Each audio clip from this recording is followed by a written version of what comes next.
నల్లగొండ ఉమ్మడి జిల్లా అధ్యక్షురాలు నల్లగొండ జిల్లా ఉమ్మడి అధ్యక్షుల వారు మీరేమన్నా మాట్లాడతారా? మల్లమ్మ గారు.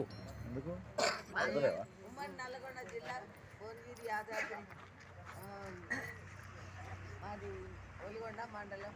నా పేరు గండమల్ల మల్లమ్మ, మహిళా అధ్యక్షురాలు నల్లగొండ జిల్లా. ఇప్పుడు కేసీఆర్ చేసిండు, ఆయన గెలిపించిన అందరం కూడి ఏ పార్టీ అనకుండా మనం తెచ్చిన పదవి తెచ్చుకున్నాక కూడా మరి ఉద్యమకారులను అందరినీ పక్కకు పెట్టిండు. కొంతమందికి ఇచ్చిండో ఇవ్వలేదో తెలియదు. మనకు ఇప్పుడు రేవంత్ రెడ్డి అన్న వచ్చిండు, మనకు అన్ని హామీలు ఒక్కొక్కటి అమలు పరుస్తున్నారు.